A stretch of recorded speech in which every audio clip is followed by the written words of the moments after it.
Hey everyone, welcome to week number 4. I'm Professor Gustin and I have a cold.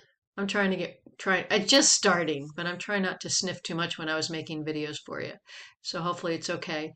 Um, anyway, welcome to week number 4, and this is a really important week. This is your first exam, and your exam material is on the lectures from week 1, 2, and 3. If there's some of the lab material might relate to it, but if there's something we did in lecture that something we did in lab that we didn't do in lecture, it's not on the exam. So, exam number 1, and remember that we're going to use Respondus. So as of the time that I'm making this video, I've gotten good a lot of people doing Respondus, so if you're having issues with that, let me know.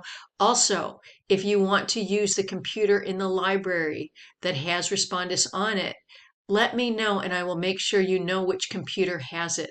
Remember that the library hours are, as I recall, and you can check on my CCC, but as I recall, they're Monday through Thursday, 8 a.m. to 6 p.m. and Friday, 8 a.m. to 4 p.m. They're not open on the weekends. So also remember you can't use a Chromebook to do Respondus, take a test with Respondus. So I would say do exam number 1 first.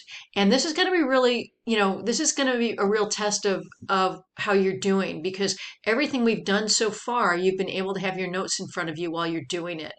How do you study for this test? I literally take the study guide, go down the learning outcomes, um, and I try to ask questions about each one of those learning outcomes. I use the vocabulary that's in those study guides. If you understand the vocabulary, you should be able to answer questions about that. And I get kind of in a pinch. Sometimes I go back and I try to think of one more question. I might go back into your adaptive learning questions and try to find something there that I could ask you. But those adaptive learning questions are really good practice.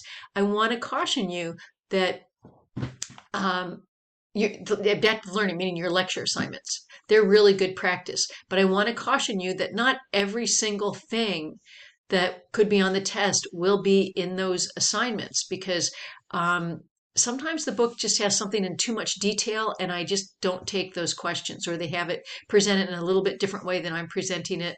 So I don't click those questions for those to be used. That being said, if you go to McGraw-Hill Connect and you go to those lecture assignments, they'll say recharge. You can do those again for practice.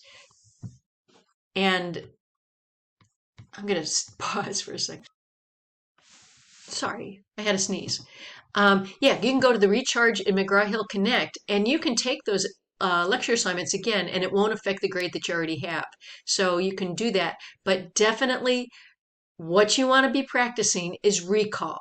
I can't tell you, even just this week, I had a student that said, I studied for days and days and days for a 10-point quiz she was talking about in a live class. And I studied for hours and hours, and I only got a 7 out of 10. And first of all, you shouldn't have to study for days and days and days. You should be studying for, a few hours a day, several days in a row, but not like 20 hours. It's not that much information. Look at your lecture study guides.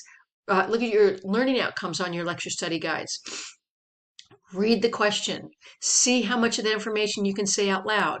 When you get stuck, go read your notes or go read the book, and then come back to that question again and work down them. Do the same thing with the vocabulary. Say the vocabulary word out loud. If you can't say it, go look it up in your notes or go look it up in the book.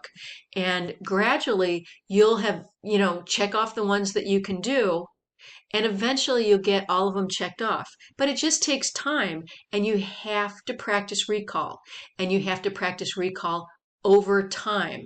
So if you're just studying the day before the test or the day of the test, that's not enough time. You need to study, sleep, study, sleep, study, sleep, and it will stick in your brain better.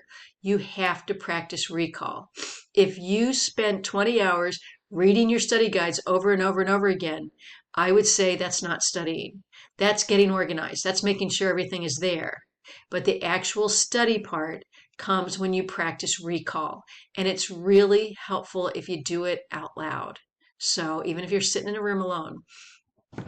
Anyway, good luck with the exam this week. I have high hopes, hoping we get a lot of good grades. This week, we're going to be doing working on tissues, organ systems, and homeostasis. And after this chapter, we start getting into the organ systems, and we are we're going to be using the information that we've learned from the first few weeks and apply that to organ systems and what's happening with the organ systems. So we're kind of building on things. So this is kind of the last kind of foundational information. I've got a bunch of lecture videos and a lecture assignment like you always do, but notice there's no lab material. And that's because I gave you extra stuff with the exam and all that I decided not to have lab this week. So we have lots of lecture material, but no lab. So do the exam first. Try not to wait till the last minute. And good luck. You guys take care.